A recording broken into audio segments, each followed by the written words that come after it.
السلام علیکم ورحمۃ اللہ وبرکاتہ۔ الحمد لولیہ والصلاة والسلام علی نبیہ وآلہ وصحبہ وبارک وسلم۔ قال اللہ تعالی وتبارک فی القرآن المجید والفرقان الحمید۔ بسم اللہ الرحمن الرحیم۔ قل بفضل اللہ وبرحمتہ فبذلک فلیفرحوا۔ صدق اللہ مولانا العظیم۔ حمد و تعریف و توصیف اللہ جل مجدہ الکریم کی ذات بابرکات کے لیے، جو خالق کائنات بھی ہے اور مالک شش جہات بھی۔ اللہ جل وعلا کی حمد و ثناء کے بعد رسول رحمت، شفیع معظم، نبی محتشم، حضور ختم المرتبت صلی اللہ علیہ وآلہ وسلم کے حضور ناز میں اپنی عقیدتوں، ارادتوں اور محبتوں کا خراج پیش کرنے کے بعد عالی مرتبت محتشم سامعین، حاضرین، مہمانان گرامی اور علماء کرام، السلام علیکم ورحمۃ اللہ وبرکاتہ۔ جیسا کہ آپ کے علم میں ہے کہ آج کی منعقدہ تقریب ہمارے برادر مکرم جناب ساجد صاحب نے ہر سال کی طرح اس سال بھی اپنے آقا و مولا کے حضور اپنی عقیدتوں کا خراج پیش کرنے کے لیے منعقد کی۔ اللہ اس کی برکتیں ان کی زندگی میں، ان کی نسلوں میں تا قیامت باقی رکھے۔ حضور علیہ السلام کا ذکر ہمارے لیے قلبی فرحت، روحانی بشاشت کا سبب اور ذریعہ بھی ہے، اور ذکر رسول کی کثرت سے محبت رسول کی نہضت بھی ہوتی ہے، اور محبت کا نتیجہ اطاعت اور فرما برداری کی صورت میں جب ظہور پذیر ہوتا ہے تو مقاصد شریعت کی تکمیل ہوتی ہے۔ اس لیے ان محافل کو انتہائی آداب کی رعایت کے ساتھ منعقد کر کے ہمیں اس مقدس کام میں حصہ دار بننا چاہیے۔ اللہ اس کی برکتیں مجھے اور آپ کو نصیب فرمائے۔ حضور علیہ السلام کی صورت میں اللہ نے جو انعام عطا کیا، اس پر ہم جتنا بھی شکریہ ادا کریں کم ہے، حق شکر ادا ہو ہی نہیں سکتا ہے۔ میں آپ کو سب سے پہلے ایک مجلس میں لیے چلتا ہوں جس کو منعقد ہونے کے لیے مسجد نبوی کا صحن میسر آیا۔ آقا کریم حجرہ انور میں جلوہ گر تھے کہ صحابہ بیٹھے ایک مجلس برپا کیے ہوئے تھے۔ اچانک حجرہ انور سے نکلے اور صحابہ کی مجلس میں تشریف فرما ہوئے اور فرمایا ما اجلسکم، صحابہ یہ جلسہ کاہے کا ہے، کیوں بیٹھے ہوئے ہو، مقصد جلوس کیا ہے؟ میں آپ سے اگر پوچھوں کہ ہم آج یہاں کیوں بیٹھے ہیں تو آپ کا برجستہ جواب یہی ہوگا کہ حضور کا ذکر سننے کے لیے۔ تو صحابہ نے برجستہ جو جواب دیا وہ سنیے۔ انہوں نے کہا جلسنا نذکر اللہ ونحمدہ علی ما ہدانا لدینہ ومن علینا بک۔ حضور ہمارے بیٹھنے کا مقصود یہ ہے کہ ہم اللہ کی حمد بول رہے ہیں، اس کا شکرانہ ادا کر رہے ہیں اس بات پر کہ اس نے ہمیں ہدایت دین عطا کی اور آپ کی صورت میں ہمارے اوپر انعام فرمایا۔ یہ ہے آج کی مجلس کے انعقاد کا مقصود۔ جب صحابہ نے یہ ارشاد حضور سے عرض کیا تو آقا کریم نے فرمایا صحابہ کیا تم اس بات پہ قسم دے سکتے ہو، حلف دے سکتے ہو کہ تم اسی لیے بیٹھے ہو؟ اب عمومی طور پہ اس طرح کی چیزوں سے پر حلف نہیں لیا جاتا۔ میں آپ سے پوچھا کیوں بیٹھے ہیں تو آپ نے کہا کہ حضور کے ذکر کے لیے بیٹھے ہیں، تو بات ختم ہو گئی۔ تو ایسے امور پر حلف عادتاً نہیں لیا جاتا، لیکن حضور علیہ السلام نے صحابہ سے فرمایا کہ تم اس بات پر کہ ہم اللہ کا شکر ادا کرنے بیٹھے ہیں کہ اسلام ملا، آپ ملے، تو اس پر تم سے حلف لینا چاہوں، قسم لینا چاہوں تو قسم دینے کے لیے تیار ہو؟ انہوں نے کہا جی حضور ہم قسم دینے کے لیے تیار، ہم اسی لیے بیٹھے ہیں۔ تو بات یہی نہیں رکی۔ بعض اوقات ہوتا بندہ تیار ہو جاتا تو بندہ کہتا ہو گئی۔ حضور نے باقاعدہ ان سے حلف لیا، اور انہوں نے باقاعدہ حلف دیا۔ سنن نسائی میں اور صحاح کی دیگر کتب میں یہ روایت موجود ہے۔ فرمایا مجھے حلف دو کہ تم اسی لیے بیٹھے ہو، تمہارے بیٹھنے کا کوئی اور مقصد نہیں ہے۔ انہوں نے باقاعدہ حلف اٹھایا، قسم دی۔ جب وہ قسم دے چکے تو ان کی آنکھوں میں استعجاب تو تھا، حیرت تو تھی انہیں کہ یہ عمومی طور پہ قسم کا موقع نہیں، اور حضور نے ہم سے قسم لی ہے، 1000 بار مانگے ہم 1000 بار دیں گے، لیکن تعجب کا پیدا ہونا یہ ایک فطری عمل ہے۔ تو آقا کریم نے ان کی آنکھوں میں حیرت کی پھیلی ہوئی سرخیاں دیکھیں تو فرمایا کہ میں تم سے ابھی ابھی جو حلف لیا ہے یہ کسی تہمت کی بنیاد پر نہیں لیا، تمہارے قول کی صداقت پر مجھے کوئی شک نہیں گزرا تھا کہ میں نے قسم سے اس کی تصدیق چاہی ہو، بلکہ ماجرا کچھ اور تھا۔ صحابہ ہمہ تنگوش ہو گئے اور وہ سننا چاہتے تھے وہ کیا اہم چیز ہے جس کے لیے ہم سے حلف لیا گیا۔ تو آقا کریم نے فرمایا کہ میں حجرے میں تھا، تم یہاں بیٹھے مجلس برپا کیے ہوئے تھے، اتانی جبریل علیہ السلام، میرے پاس جبریل امین حاضر خدمت ہوئے، فاخبرانی ان اللہ یباہی بکم الملائکہ، تو انہوں نے مجھے کہا محبوب آپ یہاں تشریف فرما ہیں، ذرا باہر تو نکل کے دیکھیے، آپ کے صحابہ کے اس عمل پر جو وہاں کر رہے ہیں اللہ فرشتوں میں ناز کر رہا ہے۔ وہ عمل کون سا عمل تھا جس پہ رب رب ہو کے فرشتوں میں فخر و مباحات کر رہے ہیں؟ وہ صحابہ مل بیٹھ کر حضور کے آنے پر اللہ کا شکرانہ ادا کر رہے ہیں۔ اللہ کی رحمتوں سے کوئی بعید نہیں کہ آج کی مجلس بھی قبول فرما لی جائے، اور اللہ فرشتوں سے فرمائے دیکھو صدیاں بیت گئیں، یہ آج بھی بیٹھ کے اس نعمت کا شکرانہ ادا کر رہے ہیں۔ باقی جہاں تک حضور کی صورت میں انعام خداوندی میسر آنے پر شکرانے کی صورت ہے تو یہ ایک شب کی محفل میلاد اس کا حق ادا نہیں کر سکتی۔ ہمارے بدن پہ جتنے بال ہیں اس سے کہیں بڑھ کر حضور کی عنایات ہیں ہمارے اوپر۔ ہمارا بال بال قرض رسالت میں جکڑا ہوا ہے۔ خدا شناسی تو بڑی دور کی بات ہے، ہم خود شناس بھی نہ ہوتے اگر حضور نہ آتے صلی اللہ علیہ وسلم، ہمیں یہ بھی نہ پتہ ہوتا کہ ہم کون ہیں۔ اور مجھے بتاؤ جس کو یہ بھی خبر نہ ہو کہ میں کون ہوں اس کے پلے ہوتا کیا ہے؟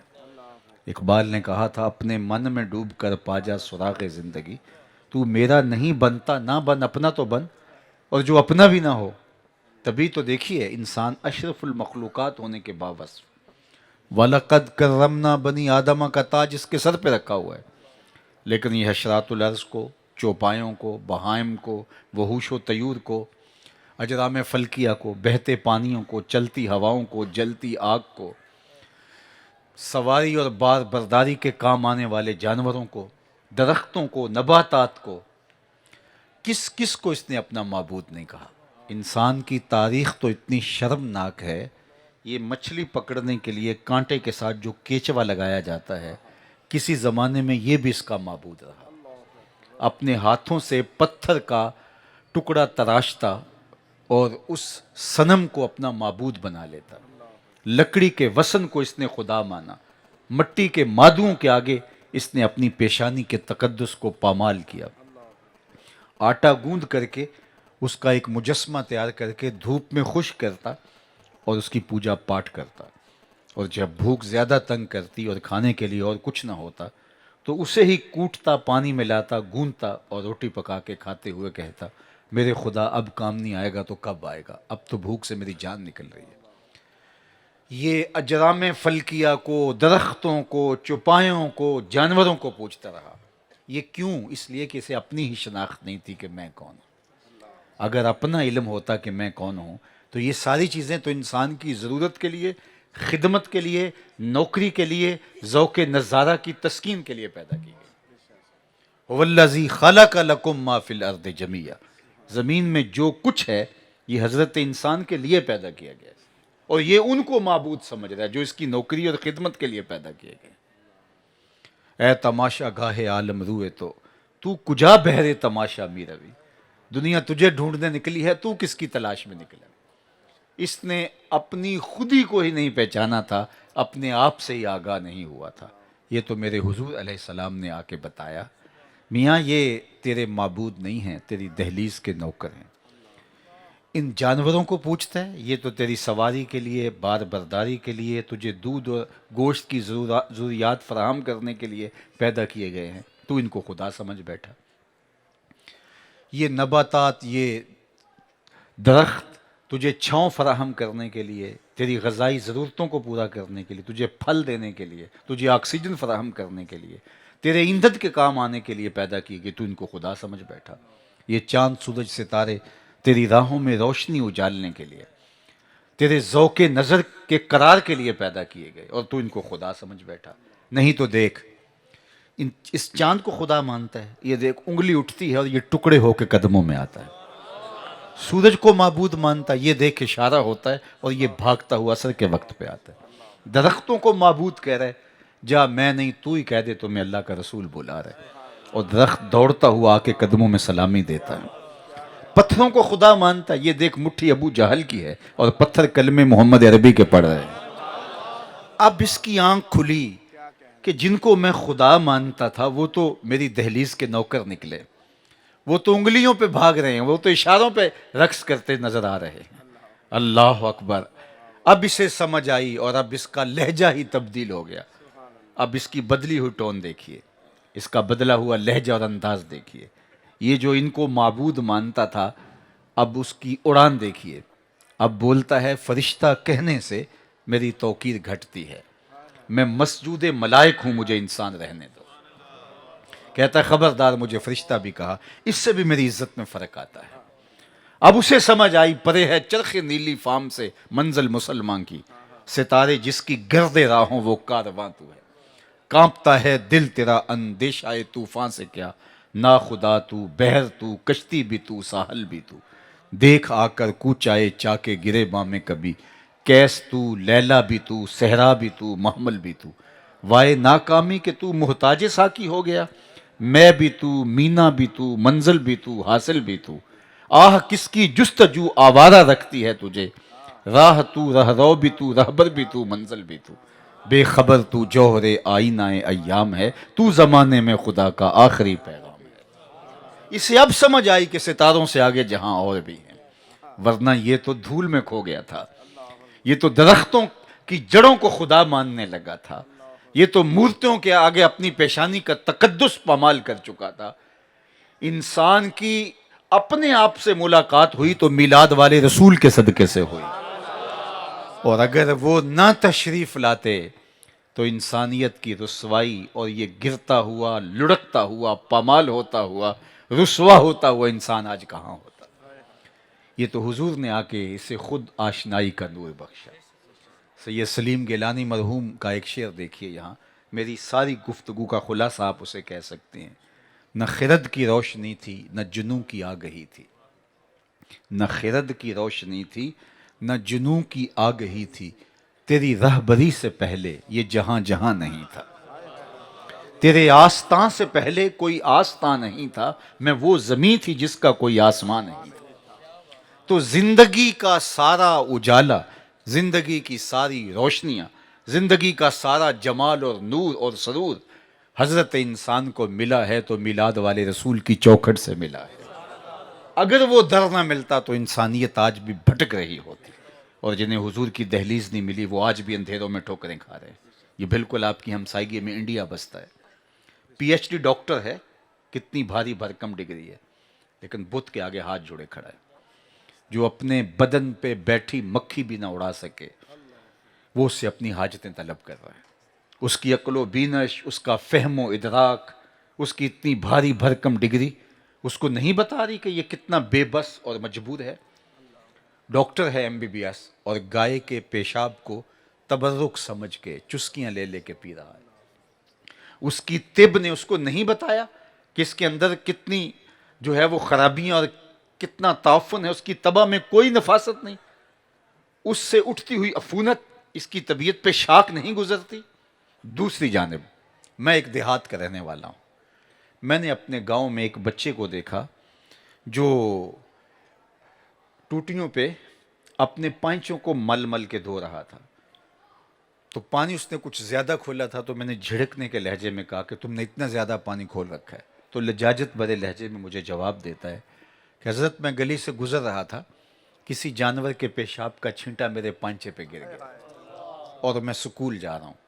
وہ کوئی درس نظامی کا عالم فاضل نہیں تھا جس نے نجاست غلیظہ و خفیفہ کے حکام پڑھے ہوں. وہ تیسری چوتھی کلاس کا طالب علم تھا اور سکول جا رہا تھا، اور پانچے کے اوپر پڑے ہوئے پیشاب کے غیر مرئی چھینٹے بھی گوارا نہیں کرتا. میں سوچ میں ڈوب گیا. اس ڈاکٹر کو تو سمجھ نہیں آئی جو گائے کے پیشاب کو چسکیاں لے کے پی رہا ہے، اور اس 7-8 سال کے بچے کو سمجھ آئی تو اندر سے آواز آئی وہ ڈاکٹر ہے لیکن اس کے ہاتھ میں دامن میرے حضور کا نہیں، اور یہ بچہ ہے لیکن ماں نے گٹی میں پیار حضور کا پلایا تھا، لہٰذا تقدس اس کی روح تک اتر گیا ہے. تو زندگی کا سارا جمال، زندگی کی ساری خوبصورتیاں اور زندگی کا سارا حسن اگر ڈھونڈنے نکلو تو آمنہ کے لال کی دہلیز سے ملے گا. تقدس بھی یہاں سے ملے گا، پاکیزگی بھی یہاں سے ملے گی، عفت بھی یہاں سے ملے گی، پاک دامنی بھی اسی چوکھٹ سے ملے گی. اور اگر اس در سے ہٹ گئے تو سوائے اندھیرے، ظلمت اور غلاظت کی اور کچھ پلے نہیں ہے. تو زندگی کا سارا نور اس پیارے آقا کی چوکھٹ سے حضرت انسان کو نصیب ہوا. اللہ اکبر. اور خدا کا در بھی نصیب ہوا اور زندگی کا حقیقی شعور بھی نصیب ہوا. بلکہ میں ایک جملہ کہنا چاہتا ہوں، آپ کو دنیا کے اوپر کہیں بھی کوئی خیر نظر آتی ہے، کوئی قدر نظر آتی ہے، کوئی اچھائی دکھائی دیتی ہے، کوئی ضابطہ اور قانون نظر آتا ہے، تو آپ بلا جھجک کہہ سکتے ہیں وہ میلاد والے رسول کی عطا ہے. آج دنیا انسان کی تقدیس کی بات کرتی ہے تو انسانیت کو یہ تقدس ملا کس چوکھٹ سے، یہ روشنی ملی کس دہلیز سے؟ یہ 2-1 ماہ کے بعد آپ دیکھیں گے، اور پچھلے سال بھی ہوا اور ہر سال ہوتا ہے کہ کچھ خواتین ہاتھ میں کتبے اٹھائے عورت مارچ کے نام سے اسلام کا تمسخر اڑا رہی ہوتی ہیں اور مشرقی تہذیب کا منہ چڑھا رہی ہوتی ہیں، اور ایسے نعرے لکھے ہوتے ہیں کہ انسانیت شرما جائے. میں نے گزشتہ برس بھی جگہ جگہ کہا تھا، میں کہتا ہوں کہ آج تم حقوق مانگتی پھرتی ہو، ذرا گریبان میں جھانک کر کے دیکھو، کائنات تو تمہیں جینے کا حق نہیں دیتی تھی. اذا بشر احدهم بالانثى، جب کسی کو یہ خبر دی جاتی کہ تیرے ہاں بیٹی پیدا ہوئی ہے تو اس کا منہ کالا پڑ جاتا، رنگ اڑ جاتا. آبرو بچانے کا ایک ہی راستہ تھا کہ بیٹی کو زندہ درگور کر دے، اور اگر ایسا نہیں کر پاتا تو معاشرے میں سر اٹھا کے چلنے کے قابل نہیں ہوتا. جس معاشرے میں بیٹی کو زندہ درگور کر کے باپ فخر کر رہا ہوتا، اس سماج میں، اس معاشرے میں میرے حضور نے ایک اعلان کیا. آپ میں سے بچے کو عربی متن کے ساتھ اس اعلان کے جملے یاد ہیں، لیکن اس کو آپ کلمہ محبت کے طور پہ دیکھتے ہیں، لیکن میں سمجھتا ہوں کہ یہ کلمہ محبت بھی ہے، لیکن اس ظالمانہ سماج کے خلاف کلمہ جہاد ہے. جب بیٹیاں زندہ درگور ہو رہی تھیں اور باپ فخر کر رہا تھا، میرے حضور علیہ السلام نے فرمایا لوگوں سن لو، میری فاطمہ میرے جگر کا ٹکڑا ہے. تو ذرا اس تناظر میں دیکھو یہ جملہ کہا کب گیا. تو میں نے کہا تمہارے تو وجود کو برداشت نہیں کیا جاتا تھا، تم تو تنہائی میں بیٹھ کے، پردے میں بیٹھ کے مصطفیٰ جان رحمت پہ درود پڑھو. تمہیں زندگی کی بھیک ملی ہے تو میلاد والے نبی کی چوکھٹ سے نصیب ہوئی ہے. جب عورت کو از قبیلے جن سے انسان ماننے سے بھی دنیا انکار کر رہی تھی، وہ کہتی ہے ہم شکل ضرور ہے انسان کی عورت لیکن انسان نہیں ہے. بڑے بڑے مذہبی جغادریوں نے کہا کہ عورت خدا کے قرب کے راستے میں بڑی رکاوٹ ہے، اگر آپ خدا کو ملنا چاہتے ہیں تو عورت کو ترک کرنا پڑے گا. رہبانیت کی راہیں ایسے ہی نکلی. عورت خدا کے قرب میں سب سے بڑی رکاوٹ ہے. یہ جب کہا جانے لگا اور اس کو عقیدے کے طور پہ تسلیم کر لیا گیا کہ عورت کے ہوتے ہوئے قربت الہی میسر نہیں آ سکتی، تو میرے حضور نے کیا کہا، لوگوں سن لو، مجھے عائشہ کے بستر میں وحی اترتی ہے. جب عورت بدی کا سرچشمہ اور قرب الہی کے راستے میں رکاوٹ قرار دی جا رہی تھی، کہا مجھے بستر عائشہ میں وحی اترتی ہے. تو دنیا کے سامنے اقدار کو کس نے زندہ کیا اور اقدار کو حسن کس نے دیا؟ جواب ملے گا میلاد والے رسول. یہ موسم میلاد آتا ہے تو آپ سنتے ہیں علماء کرام سے کہ حضور کی جب ولادت باسعادت ہوئی تو ابو لہب کو جا کے لونڈی نے کہا تھا کہ تیرے مرحوم بھائی کے گھر بیٹا پیدا ہوا، تو اس نے کہا کہ جا تو آزاد ہے، اور پھر اس کے بعد جو اسے فائدہ ہوا اس عنوان سے گفتگو آپ نے سنی ہے۔ میں بھی کئی دفعہ یہ بات کرتا ہوں جب میلاد کے حوالے سے جو ہے وہ انکار کا رخ سامنے آتا ہے، لیکن میں اس کے ایک اور رخ کو آپ کے سامنے رکھنا چاہتا ہوں، اور وہ یہ کہ حضور جب اس دنیا پہ تشریف لائے اور جا کے لونڈی نے ابو لہب کو بتایا کہ تیرے مرحوم بھائی کے ہاں بیٹا پیدا ہوا، تو اس نے انگلی کے اشارے سے کہا کہ جا تو آزاد ہے۔ تو گویا یہ اس بات کا اعلان تھا کہ حضور نے صحن کائنات پہ قدم رکھا ہے، اب غلامی کی زنجیریں ٹوٹنے لگی ہیں۔ پھر کتنے طریقے دیے غلام آزاد کرنے کے، قسم توڑ بیٹھو غلام آزاد کرو، کفارہ قتل میں غلام آزاد کرو، کفارہ زہار میں غلام آزاد کرو، روزہ توڑ بیٹھو غلام آزاد کرو۔ پھر ترغیب دی مومن غلام آزاد کرنے کی اور کافر غلام آزاد کرنے کی، اور اس دور کی یہ سب سے مہنگی سخاوت تھی غلام آزاد کرنا۔ حضرت عثمان غنی رضی اللہ تعالیٰ عنہ جب جمعہ پڑھنے جاتے تو جہاں تیل لگاتے، غسل کرتے، کپڑے پہنتے، خوشبو لگاتے، وہاں ایک عمل غلام آزاد کرنے کا بھی تھا، ہر جمعے غلام آزاد کرنا۔ صحابہ میں سب سے امیر ہیں حضرت عبد الرحمن بن عوف رضی اللہ تعالیٰ عنہ۔ انہوں نے، آپ حیرت زدہ ہوں گے، اپنی زندگی میں 30,000 غلام آزاد کیے، 30,000 غلام آزاد کیے، اور آپ صحابہ کی زندگیاں دے غلام آزاد کرنے کا رواج پیدا ہوا۔ پھر غلام کو سہولت دی مکاتبت کی کہ وہ اپنے آقا کے ساتھ معاہدہ کر لے کہ میں اتنے پیسے کما کے تمہیں دوں گا اور تم مجھے آزاد کر دینا۔ اللہ اکبر۔ تو یہ غلام کو عزت دی، اس کو آزادی کی راہ ہموار کی، اور آج دنیا کے اوپر غلامی کی وہ شکل موجود نہیں ہے۔ یہ کس کا فیضان ہے؟ دنیا تو انسانیت کو غلامی کی زنجیروں میں جکڑ رہی تھی، یہ تو کل کی کہانی ہے، یہ بہت پرانا قصہ نہیں ہے۔ آپ تاریخ پڑھیں، یہ کس کے دیے ہوئے نظام شریعت سے غلاموں کی زنجیریں ٹوٹتی ہیں اور غلامی کی زنجیروں سے لوگ باہر نکلتے ہیں۔ ورنہ غلام جس طرح سے زبوں حالی کی زندگی گزارتا تھا، اقبال نے کہا تھا نا، غلامی کیا ہے ذوق حسن و زیبائی سے محرومی، جسے زیبا کہیں آزاد بندے ہے وہی زیبا، بھروسہ کر نہیں سکتے غلاموں کی بصیرت پر کہ دنیا میں فقط مردان حر کی آنکھ ہے بینا۔ غلام تو آقا کا جوتا دھوپ سے اٹھا کے چھاؤں میں رکھے تو آقا اس میں بھی کوڑے مارے کہ تو نے میرا جوتا میرے پوچھے بغیر چھوا کیوں ہے۔ وہ لاکھ کہے جناب خراب ہو رہا تھا، لیکن آقا کہتا تیری خوئے غلامی بدل رہی ہے، تجھے اوقات بھول گئی ہے، اور وہ اس کو کوڑے مارتا برسر بازار۔ جب غلام اس ذلت کی چکی میں پس رہا تھا، میرے حضور معراج سے واپس پلٹتے ہیں اور بلال حبشی کو بلا کے کہا تو کون سا نیک عمل کرتا ہے؟ میں جنت میں تیرے قدموں کی آہٹ سنتا رہا۔ کیا خیال ہے اس ایک جملے نے دور غلامی کی ساری تھکن اتار نہیں دی ہوگی؟ اور بلال فرش سے اٹھ کے فراز عرش پہ نہیں پہنچ گیا ہوگا؟ جس کو آقا جوتے نہ چھونے دے، اس کو دو جہاں کا سردار کہہ رہا ہے میں تیرے قدموں کی آہٹ سنتا رہا۔ اللہ اکبر۔ غلام، آپ کبھی یہ منڈی مویشیاں میں جاتے ہیں، کم از کم عید کے ایام میں تو آپ لازمی جاتے ہیں، تو جس طرح وہاں جانوروں کی خریداری ہوتی ہے، اس کا منہ کھول کے دانت دیکھے جاتے ہیں اور کمر ٹٹول کے دیکھا جاتا ہے کہ اس کا وزن کیا ہے۔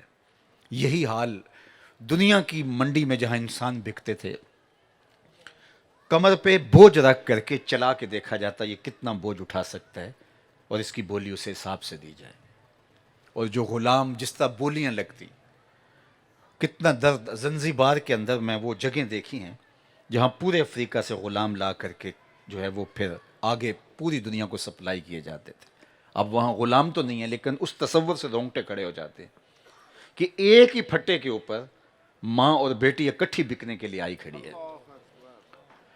آپ مجھے بتائیے، میں اور آپ بیٹیاں رکھتے ہیں، ماں اپنی بیٹی کو مرضی سے پوری چھان پھٹک کر کے رشتہ طے کرتی ہے، بیٹی کی بھی مرضی معلوم کر کے، اس کی بھی رضا معلوم کر کے، پھر بھی جب بیٹی کو رخصت کرتی ہے تو ماں کے دل پر جو کیفیت ہوتی ہے دنیا کے کسی ترازو پہ اس درد کو نہیں تولا جا سکتا۔ اگرچہ دوسرے دن انہوں نے بیٹی کو ملنے جانا ہوتا ہے اور تیسرے دن بیٹی نے پھر رہنے آنا ہوتا ہے، لیکن اس کے باوجود یہ مرحلہ بھی کسی ماں سے پوچھیے، یہ کسی باپ سے پوچھیے لیکن یہاں ماں اور بیٹی ایک ہی پھٹے پہ بکنے آئی ہیں، اور خریدنے والا ایک شرق کا رہنے والا ہے اور ایک غرب کا۔ ماں کو کسی نے اور خرید لیا، بیٹی کو کسی نے اور خرید لیا، اور وہ لے کے رخصت ہوا۔ اب مجھے بتائیے کہ یہ ان کی آخری ملاقات ہے، دوبارہ زندگی میں ملنا بھی نہیں ہے، اور دونوں بک کے جا رہی ہیں، غلام بن کے جا رہی ہیں۔ تو یہ آپس میں جب جدا ہوتی ہوں گی تو ان کے ٹپکتے ہوئے آنسوؤں کا وزن کون سا پیمانہ کر سکتا ہے؟ ایک ہی پھٹے کے اوپر دو حقیقی بھائی بکنے کے لیے غلام بن کے آئے ہیں، اور ایک ادھر کا رہنے والا اس کو خرید کے لے جاتا ہے اور دوسرے کو دوسرے ملک کا، اور یہ آپس میں جب جدا ہوتے ہیں اور ملتے ہیں اور پھر زندگی بھر نہیں ملنا، تو مجھے بتائیے کہ کیا کیفیت ہوتی ہوگی۔ دنیا اس کرب سے گزر رہی تھی، اس مصیبت سے گزر رہی تھی کہ میرے حضور نے فرمایا کہ تمہارے غلام تمہارے بھائی ہیں، جو خود کھاتے ہو انہیں کھلاؤ، اور اس جابرانہ نظام کو روک دیا اور اس کے لیے راستہ دیا، اور دنیا کو آزادی کا نور اگر نصیب کیا ہے تو وہ میلاد والے رسول نے دیا ہے۔ تو اس لیے یہ میں سمجھتا ہوں کہ اگر حضور تشریف نہ لاتے، یہ ہم الجھ کے رہ گئے نا، میلاد منانا چاہیے نہیں منانا چاہیے، ہم تو فرقوں کی لڑائی بنا لی، یہ تو پوری انسانیت کے کندھوں پہ قرض ہے۔ حضور علیہ الصلوۃ والسلام کا شکرانہ ادا کرنا اور اللہ کے محبوب کو خراج پیش کرنا، یہ تو اسود و احمر، کالے اور گورے، مشرق اور مغرب کے رہنے والے تمام لوگوں کے ذمے قرض ہے کہ وہ شکریہ ادا کرے محمد عربی کا، جن کے صدقے سے انسانیت کو تقدس نصیب ہوا، ورنہ بھٹکتی ہوئی انسانیت آج کس گڑھے میں گری ہوتی اور اس کے کہنے کی کوئی آواز بھی سننے والا نہ ہوتا۔ تو یہ زندگی کا سارا حسن، قرآن نے کہا نا فَذَلِكَ الَّذِي يَدُعُ الْيَتِيمَ، یہ وہ بد نصیب شخص ہے جو یتیم کو دھکے دیتا ہے۔ تو قرآن نے ایسے تو نہیں کہہ دیا، وہ یتیم کو عملاً دھکے دیا کرتے تھے، وہ یتیم کو کھانا تو کھلا دیتے تھے لیکن یتیم کو عزت نہیں دیتے تھے۔ قرآن نے یتیم کے لیے عزت مانگی ہے، بچا ہوا کھانا آپ نے دے دیا کسی کو تو یہ تو کوئی کمال نہیں ہے۔ عزت نفس انسان کی سب سے بڑی جو ہے وہ ضرورت انسان کی عزت ہے۔ جب انسان کبھی چلتے چلتے کیچڑ میں گر بھی جائے تو وہ یہ بعد میں دیکھتا ہے کہ مجھے چوٹ آئی ہے کہ نہیں، پہلے دیکھتا ہے کہ مجھے کسی نے دیکھا تو نہیں، اسے اپنی عزت بہت عزیز ہوتی ہے۔ تو کھانا دینا کمال نہیں ہے، عزت دینا کمال ہے۔ سورہ الفجر اٹھائیے، قوموں کی تباہیوں اور بربادیوں کے حوال جہاں بیان کیے گئے، تو کہا یہ نہیں ہے کہ تم کھانا نہیں کھلاتے، بلکہ کیا کہا؟ کلا بل لا تکرمون الیتیم، تمہارا مسئلہ یہ ہے کہ تم یتیموں کو عزت نہیں دیتے۔ اس کے بعد کھانے کا درجہ آیا۔ تو تکریم دینا، عزت دینا۔ اب سنو حضور کا ایک فرمان، ہمارے ماں باپ ان پہ قربان ہیں۔ اللہ کے محبوب سوال پوچھتے ہیں، اس کا جواب دیتے ہیں، اس کائنات میں سب سے اچھا گھر کون سا ہے؟ میں اگر آپ سے پوچھوں سب سے اچھا گھر کون سا ہے تو ہر شخص کی رائے اس کی اپنی چاہت کے مطابق ہوگی۔ کسی نے کہا جناب جو برلب سڑک ہوگا وہ گھر اچھا ہے، کسی نے کہا جناب مجھے تو دیہات کا گھر اچھا لگتا ہے، ہوائیں تو تازہ ہوتی ہیں، فضائیں تو شفاف ہوتی ہیں۔ کسی نے کہا علی نصب سوسائٹی کے اندر جو گھر ہے وہ اچھا ہے، وہاں سیکورٹی کے کتنے حصار ہوتے ہیں۔ کسی نے کہا نہیں جناب جو ساحل سمندر پہ ہوگا، تا حد نظر پھیلا ہوا پانیوں کا منظر طبیعت میں کیا شگفتگی پیدا کرتا ہے۔ کسی نے کہا پہاڑ کی چوٹی کے اوپر گھر اچھا ہے، کسی نے کہیں بھی ہو کشادہ ہو تو اچھا ہے۔ ہر شخص کی اپنی رائے ہے، لیکن میرے حضور کیا فرماتے ہیں؟ اس کائنات میں سب سے اچھا گھر وہ ہے جس میں یتیم رہتا ہو اور اس کی عزت بھی ہوتی ہو، چاہے وہ 2 مرلے کا جھونپڑا کیوں نہ ہو۔ 2 شرطیں، یتیم رہتا ہو اور اس کی عزت، ذلیل ہو کے نہیں، عزت کے ساتھ رہتا ہو۔ وہ گھر کائنات کا بہترین گھر ہے، آسمان کے فرشتے بھی جھک جھک کے ایسے گھروں کی زیارت کرتے ہیں جہاں یتیم کی کفالت ہوتی ہے، اس کی عزت ہوتی ہے اور اس کو تکریم دی جاتی ہے۔ انا وقافل الیتیم کا ہاتین یوم القیامہ، میں اور یتیم کی کفالت کرنے والا قیامت کے دن اس طرح نیڑے ہوں گے جس طرح یہ 2 انگلیاں نیڑے ہیں۔ اللہ، ہمارے دین نے تو ہمیں یہاں تک کہا کہ جہاں بچے مشترک کھیل رہے ہوں، تمہارا بچہ بھی ان بچوں میں کھیل رہا ہو، تو تم نے آواز دے کے بچے کو بلانا ہو تو نام لے کے آواز دو، بیٹا کہہ کے آواز نہیں دینی۔ وہ میرا بیٹا ہے، آواز کہہ کے بیٹا کہہ کے پکاروں تو حرج بھی کیا ہے؟ کہا ہو سکتا ہے ان بچوں میں کوئی یتیم بھی کھیل رہا ہو۔ بیوہ کے سامنے اپنی بیوی سے ملاطفت کرنے سے روکا گیا ہے. اللہ اکبر. یہاں تک فرمایا اپنے گوشت کی خوشبو سے غریب ہمسائے کو تکلیف نہ دو، یا تھوڑا سا پانی زیادہ ڈال لو، شوربے کی پیالی ہمسایوں کے گھر بھی بیچ دو، اس سے تمہارا کوئی نہیں بگڑے گا. اور اگر ایسا نہیں کر سکتے تو ایسے زاویے میں کھانا پکاؤ کہ ان بچوں تک اس کی مہک نہ جا سکے. بچے ضد کر بیٹھے، مزدور باپ پوری نہ کر سکا، ان بلکتے ہوئے بچوں کے آنسو کون پوچھے گا؟ دوپہر کو سلا دیتی ہے بچوں کو وہ اس ڈر سے گلی میں پھر کھلونے بیچنے والا نہ آ جائے. معاشرے کے جذبات کا لحاظ رکھنے کی ایسی تلقین، ایسی نزاکت آپ کو کہیں نہیں ملے گی جو آمنہ کے لال نے دی. اللہ اکبر. حضور یتیم ہو کے یتیم پرور تھے. السمال الیتام عصمت للارامل، یہ حضور کی شان ہے. یتیم ہو کے یتیم پرور ہے اور دنیا کو سلیقہ مند زندگی کا سبق سکھایا. میں سمجھتا ہوں کہ اگر اسلام کی مطابقت میں ہم زندگی گزارنے کا عزم کر لیں تو ہماری یہ زندگی جنت بن جائے. ہم اس جنت کے طالب تو ہیں، لیکن ہم نے اس دنیا کی زندگی کو اوروں کے لیے جہنم بنا رکھا ہے. اگر ہم اس جنت کے طالب ہیں تو اس دنیا کی زندگی کو لوگوں کے لیے جنت بنانے کی کوشش کریں. ہم نے تو جنت کا تصور ہی، ہمارا خطیب بولتا ہے تو جنت کا ذکر چھیڑتے ہی سیدھا حوروں تک پہنچ جاتا ہے. میں اس کا انکار نہیں کرتا، حور عین کا تذکرہ ہے، لیکن مولوی صاحب جس طرح حور کا نقشہ کھینچتے ہیں اور جس طرح بات کرتے ہیں، جنت کے نقشے اللہ نے قرآن میں اتنے دل پذیر بیان کیے. میں ایک نقشہ آپ کے سامنے رکھتا ہوں. جنت کا کیا خوبصورت نقشہ میرے رب نے کیا. لا یسمعون فیہا لغوا ولا تاثیما. جنت اتنا عالی مرتبت مقام ہے جہاں آپ کو لغو بات سننے کو نہیں ملے گی. اتنا پاکیزہ ماحول ہے جنت کا.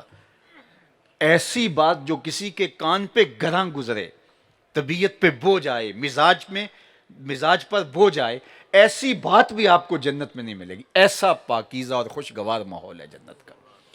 تو کیا ہم آج اپنے ہمسایوں کے لیے، اپنے رشتہ داروں کے لیے، اپنے بستی، اپنے شہر اور اپنے محلے کے لوگوں کے لیے اچھا ماحول نہیں بنا سکتے؟ اگر گھر کا کوڑا ہم نے گھر سے نکال لیا ہے تو ہم 2 ایکڑ دور بھی تو جا کے پھینک سکتے ہیں. ہم نے گلی میں پھینک کے، ہمسائے کے گھر کے سامنے پھینک کے سمجھا کہ شاید میں نے اپنا گھر صاف کر لیا. وہ تیرا گھر نہیں تھا، وہ گلی تیری نہیں تھی، وہ گاؤں تیرا نہیں تھا.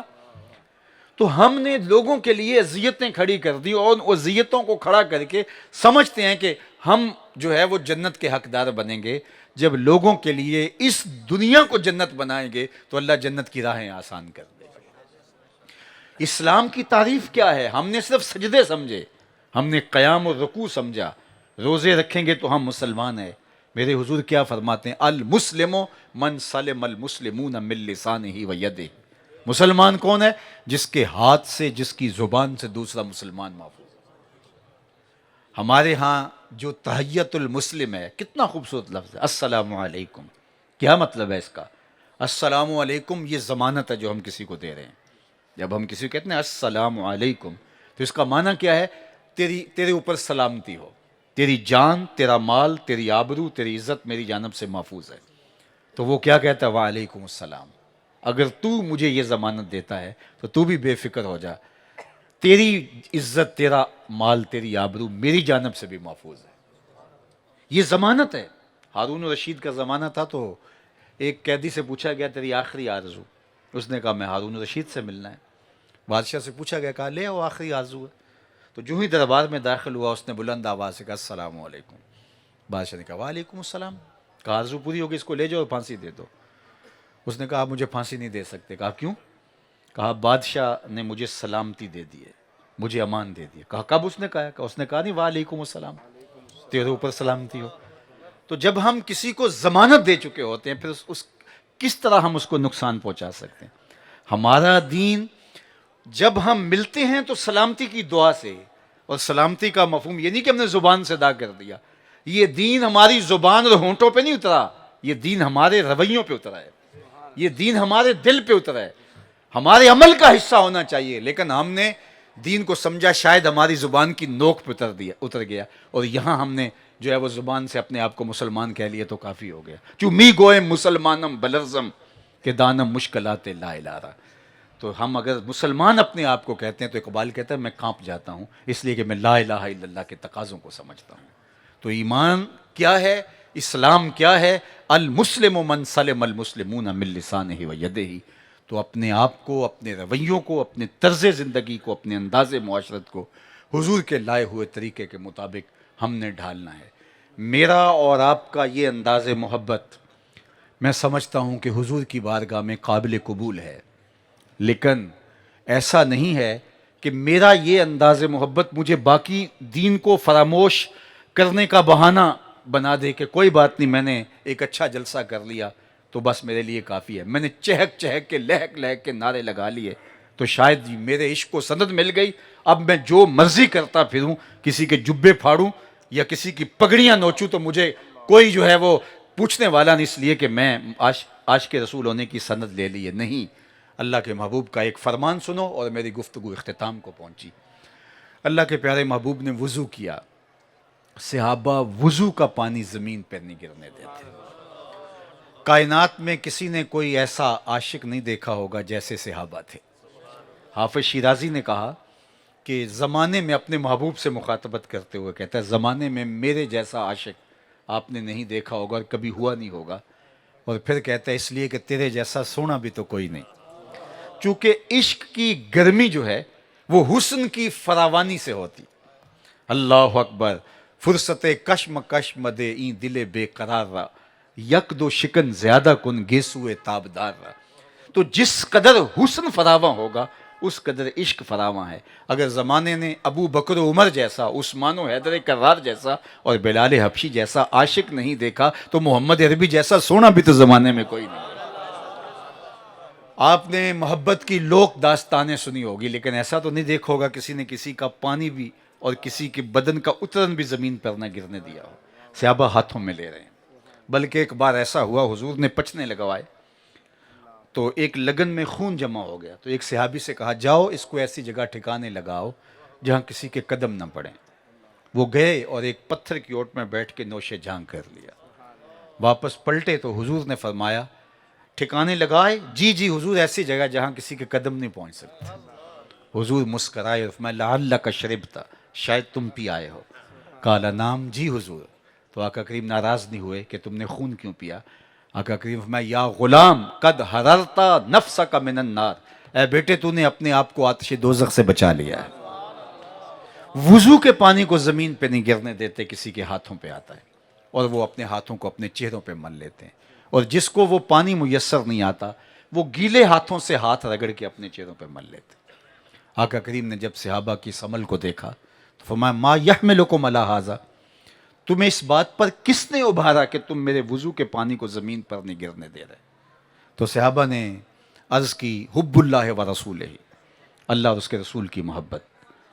تو اللہ کے محبوب نے ان کی اس محبت کی نفی نہیں کی، لیکن کہیں دین کے باقی پہلو فراموش نہ ہو جائیں اور قیامت تک آنے والے لوگوں کے لیے راہ عمل بتایا. فرمایا جو یہ چاہے کہ اللہ اور اس کا رسول، اللہ اور اس کے رسول سے محبت کرے اور اللہ اور اس کا رسول اس سے محبت فرمائے، اس کو 3 کام کرنے چاہیے. یعنی تمہارا یہ عمل بھی قابل قبول ہے، لیکن فرمایا اس کو 3 کام کرنے چاہیے. سب سے پہلا، جب بولے سچ بولے، سب سے پہلا عمل. دوسرا فرمایا جب اس کے پاس امانت رکھی جائے تو اس میں خیانت نہ کرے. تیسری بات، جب کوئی اس کی ہمسائیگی میں آ بسے تو مجاورت کا، ہمسائیگی کا حق ادا کرے. یعنی تمہارا یہ عمل کہ تم میرے وضو کے پانی کو زمین پر نہیں گرنے دے رہے، اور یہ صحابہ نے بار بار کیا، حدیبیہ کے مقام پہ بھی ہوا، یہاں بھی ہوا، اس کے علاوہ بھی مختلف مواقع پہ ہوا. حضور نے منع نہیں کیا اور فرمایا حکم بھی نہیں دیا، لیکن محبت محبوب کو منانے کے ڈب خود سیکھتی. لیکن کہا کہ کہیں اس وجہ سے باقی سارا دین نظر انداز نہ ہو جائے. صحابہ نے تو مجھ سے دین سیکھا ہے، لیکن بعد میں آنے والے مظاہر محبت کے کچھ انداز اختیار کر کے باقی دین نہ ترک کر بیٹھے. اس لیے 3 چیزوں کی خاص طور پہ تاکید کی. سب سے پہلی چیز کہ جب بھی بولو سچ بولو، یہ ہمارا دین سچ پہ کھڑا ہے. اور ہم اس نبی کے ماننے والے ہیں جس کو کافر بھی صادق اور امین کہتے تھے. ہمارے اندر جھوٹ کہاں سے اتر آیا جب ہمارے نبی صادق بھی تھے اور ہمارے نبی امین بھی تھے. آج ہمارا تاجر بولتا ہے جناب اگر جھوٹ نہ بولے تو سودا ہی نہیں بکتا. تو میں نے کہا جاپان والے کیسے پوری دنیا پہ بیچ رہے ہیں. اللہ کے محبوب سے پوچھا گیا کہ مومن بزدل ہو سکتا ہے؟ فرمایا نہیں، بہادر ہوتا ہے. لیکن ہو سکتا ہے کبھی بزدلی بھی کر جائے، آخر بشری تو ہے. دوسرا سوال، مومن بخیل ہو سکتا ہے؟ کہا سخی ہوتا ہے. لیکن ہو سکتا ہے کبھی اس سے بخل بھی ہو جائے، آخر بشر ہی تو ہے. بلکہ ایک روایت میں آیا کہ اولاد مبخلتن و مجبنتن، جو اولاد ہے بندے کو تھوڑا تھوڑا بخیل بنا دیتی ہے اور تھوڑا تھوڑا بزدل بنا دیتی ہے. اولاد نہیں ہوتی تو بندہ بڑا بہادر ہوتا ہے. اولاد ہو جائے تو اس کو ہوتا ہے کہ میرے بچے میرا انتظار کر رہے ہیں، تو کسی مشکل جگہ چھلانگ لگانے سے وہ ڈرتا ہے. تو کہا اولاد مبخلتن و مجبنت، تھوڑی تھوڑی بخیل بھی بنا دیتی ہے اور بزدل بھی بنا دیتی ہے. لیکن فطرتاً مومن سخی ہوتا ہے، ہو سکتا ہے کبھی بخل ہو جائے. فطرتاً مومن بہادر ہو سکتا ہے کبھی کمزوری دکھا جائے. تیسرا سوال حضور سے پوچھا گیا کہ مومن جھوٹا ہو سکتا ہے؟ فرمایا جھوٹا نہیں ہو سکتا. یہ طے ہے کہ مومن ہو اور جھوٹا ہو یہ نہیں ہو سکتا. جھوٹ کا اور ایمان کا کیا تعلق ہے؟ ایمان تو نام ہی سچائی کا ہے. اور اللہ کے محبوب نے کیا فرمایا سنیے. جب کوئی شخص جھوٹ بولتا ہے تو اس کے منہ سے تعفن، بدبو نکلتی ہے جو عام لوگ تو محسوس نہیں کر پاتے، لیکن اللہ کے نورانی فرشتے جو رحمت کا پارسل لے کے آتے ہیں ہمارے گھروں میں، ان کو بہت زیادہ اس کا احساس ہوتا ہے، حساس ہیں وہ. تو وہ 1 میل حدیث پاک میں آتا ہے پیچھے ہٹ جاتے ہیں. اللہ اکبر. جو رحمت کی ڈلیوری دینے آئے ہیں ہمارے گھر، آگے ہے بدبو. باپ بھی جھوٹ بول رہا ہے، ماں بھی جھوٹ بول رہی ہے، بہویں بھی جھوٹ بول رہی ہیں، بیٹیاں بھی جھوٹ بول رہی ہیں. گھر سے بدبو کے ببوکے اٹھ رہے ہیں اور فرشتے کئی میل پیچھے کھڑے ہیں رحمت کے پارسل لیے. گھر میں نحوست ہے، جو رحمت آنی تھی وہ ہمارے جھوٹ کی وجہ سے پہنچ نہیں پا رہی، اس کی سپلائی نہیں ہو رہی. ہم نے کیا سمجھا کسی نے تعویذ ڈال دی ہے، ہم نے کیا سمجھا کسی نے بندش کر دی، کسی نے جادو کر دیا، کسی نے جو ہے وہ ہمارے اوپر یہ کر دیا، کسی نے وہ کر دیا. اب ہم بھاگے عاملوں کے پاس. تو میں سارے عاملوں کو غلط نہیں کہتا، کوئی 100 میں 1 اچھا بھی ہوگا یا 1000 میں 1 اچھا بھی ہوگا، لیکن 99 جو عامل ہیں یہ جھوٹے مکار اور ٹھیے لگا کے لوگوں کو ذوف الاعتقادی کے مرض میں مبتلا کرنے کے لیے بیٹھے ہوئے ہیں. ان سے اپنی جان بچائیں، اس سے اپنا ایمان بچائیں. یہ نہ دیکھیں کہ قلت اور کثرت یہ کیا معنی رکھتی ہے. حضرت امام فخر الدین رازی علیہ رحمٰن نے لکھا لا یسیر الباطل حقا بکثرت المتمسکین بہ. اگر کسی باطل کے پیچھے بہت سارے لوگ لگ جاتے ہیں تو اس کا یہ مطلب نہیں کہ وہ حق ہو جاتا ہے. باطل باطل ہی رہتا ہے، جھوٹ جھوٹ ہی رہتا ہے. اب وہ اس عامل کے پاس گئے، اب اس نے کہہ دیا کہ تو ویلے سے آ گیا، نہیں تو یہ تعویذ چل جانے تھے، اور اب 7 جمعراتیں آنا پڑے گا، 7 منگل آنا پڑے گا. اس نے یہ بہانہ بنایا کہ 7 بار یہ آئے گا تو اس کے ساتھ کوئی نہ کوئی آتے رہیں گے اور ڈیرا چل جائے گا. اور ایک عجیب ماحول بن گیا اور ذوف الاعتقادی پھیلتی چلی گئی. اللہ سے پر توکل اور جو اللہ کے محبوب نے ہمیں طریقے بتائے ہیں ان طریقوں پر تو ہم نے عمل نہ کیا. ہم نے سمجھا شاید اس کے پاس سب کچھ، جس کو وضو کرنا بھی نہیں آتا. اور احادیث کے اندر اللہ کے محبوب کے فرامین ہر مشکل کا حل موجود ہے، اور ہم نے کبھی اس کی طرف توجہ نہ کی. اور ہمارے گھروں میں نحوست کیوں آئی؟ کہ جھوٹ آ گیا. جھوٹ آ گیا تو رحمت کے فرشتے جو رحمت لے کے آ رہے تھے وہ باہر کھڑے ہیں، شہر سے گلی سے باہر کھڑے، اندر آ نہیں پا رہے کیونکہ اندر عفونت اتنی پھیلی ہوئی ہے. تو مومن سچ کے ساتھ جڑا، تو فرمایا جب بولو گے سچ بولو گے. دوسری بات، جب تمہارے پاس امانت رکھی جائے گی تو اس میں خیانت نہیں کرو گے. اور ہم تو کسی کا قرض دینا ہو تو ہم کہتے ہیں وہ فوت ہی ہو جائے تو اچھا ہے، چاہے جائے کہ کسی کی امانت ہو اور ہم اس کو واپس لوٹانا. اور تیسری بات فرمائی کہ تمہاری ہمسائیگی کے اندر، مجاورت کے اندر اگر کوئی آ بسے تو اس کا حق ادا ہونا. اللہ کے محبوب فرماتے ہیں مجھے جبریل امین نے ہمسایوں کے حقوق کے حوالے سے اتنی تاکیدات فرمائی کی کہ مجھے یوں لگا کہیں ہمسایہ وراثت میں شریک نہ کر دیا جائے. اور یہ بات ذہن میں رکھیے کہ ہمسائیگی 7 والی دیوار تک نہیں ہوتی، 40 گھروں تک ہمسائیگی ہوتی. اور اگر ہم اپنے ہمسائے، ہمیں تو یہ بتایا گیا ہے کہ اگر ہمسایہ بھوکا سو جائے تو نماز قبول نہیں ہوتی. 40 دن نماز قبول نہیں ہوتی اگر وہ بھوکا. اور ہمسایہ تڑپ رہے اور ہم عمرہ کرنے چلے گئے. میں مخالفت نہیں کرتا، بار بار کیجئے، عمرے اور حج بار بار کرنے سے برکت ہوتی ہے اور رزق میں اضافہ ہوتا ہے، کمی نہیں ہوتی. لیکن ہمارے دین نے ہمیں اپنی ہمسائیگی کے اندر دیکھنے کی تلقین کی، جو مجاورت میں آپس ہیں. اور میں سمجھتا ہوں کہ اگر ہم اپنے ہمسایوں کو دیکھنا شروع کر دیں، ان کی ضروریات کو، تو ہمارے آدھے مسائل ختم ہو جائیں اور یہ دنیا جنت کا نقشہ پیش کرنے لگ جائے اور ہمیں وہ جنت نصیب ہو جائے.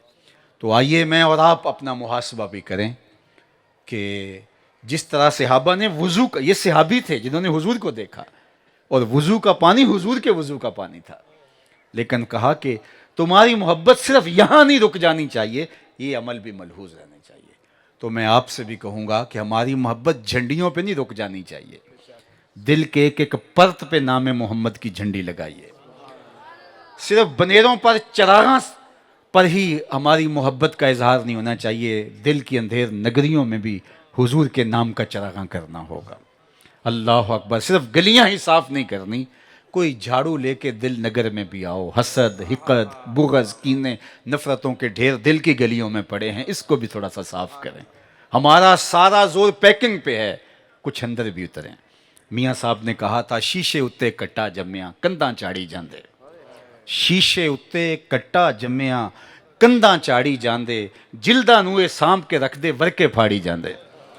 ہم نے پیکنگ پہ زور دیا ہے. ہم سمجھتے ہیں دین ہماری زبان پہ اترا ہے، یہاں بیج لگا لیا. میں اس کا منکر نہیں ہوں، لیکن اس کے اندر بھی کوئی چیز ہے. ہم وہاں اندر تک اترنا ہے. نام محمد کا چراغاں اندر روح کی تھا گہرائیوں تک جو ہے وہ ہونا چاہیے. ہمارے رویے بتائیں، ہمارا طرز زندگی بتائے. میرے استاد فرمایا کرتے تھے یہ نہ ہو کہ لوگ تمہیں پوچھیں تم کون ہوتے ہو اور تمہیں بتانا پڑے مسلمان ہوتے ہیں. آپ فرمایا کرتے تھے صاحب کسی کو پوچھنے کی نوبت کیوں آئے اور تمہیں بتانے کی ضرورت اور حاجت کیوں ہو؟ تم دور سے چلے آ رہے ہو، لوگ کہیں وہ دیکھو حضور کا غلام آ رہا ہے. نور آنکھوں میں تو چہروں پہ اجالے ہوں گے، مصطفیٰ والوں کے انداز نرالے ہوں گے. تو آج کی اس بابرکت محفل میں آنے والوں، مجھ سے قبل بھی آپ نے حضور کا ذکر سنا اور بعد ساری رات حضور کے ذکر کے چراغاں میں آپ اپنے مشام جاں کو معطر بھی کرو گے اور روشنیاں بھی بخشو گے. لیکن ایک ایک لمحہ ان برکتوں کو اپنے اندر سمیٹ کے اپنی زندگی کو بدلنے کے عزم کے ساتھ اٹھو. جتنے لوگ میرے سامنے بیٹھے ہیں یہ کوئی بہت دور علاقوں سے نہیں آئے، یہ اسی آس پاس کے علاقوں سے آئے ہیں. میں نے یہ 3 باتیں کہیں اللہ کے محبوب کے حوالے سے. اگر یہ 3 باتیں کہ ہم عزم کر لیں کہ جھوٹ نہیں بولنا، ہم عزم کر لیں کہ خیانت نہیں کرنی، ہم عزم کر لیں کہ ہمسایوں کا خیال رکھنا ہے. یہ پورے علاقے کے سارے لوگ نہیں ہیں، کسی گلی سے 1 آدمی یا کسی سے 2 ہوں گے، لیکن صرف اتنے لوگ اگر بدلنے کا مصمم عزم کر لیں تو کل سے ہی دیکھنا آپ کا علاقہ بدلا بدلا دکھائی دے گا. لیکن اگر ہم نے یہ عزم نہیں کرنا، صرف سمی تلذذ کے لیے ہم محافل میں آتے ہیں، تو پھر آتے رہیے گا اور وقت گزارتے رہیے گا. آئیے میں اور آپ اپنے اندر تک دین کو اتاریں. میرے حضرت نے کہا تھا یاری لا توں پاک نبی سنگ، اے پر پوری یاری، پھر درود قبول ہے تیرا لکھ نہ لوں ایک واری. وآخر دعوانا ان الحمدللہ رب العالمین.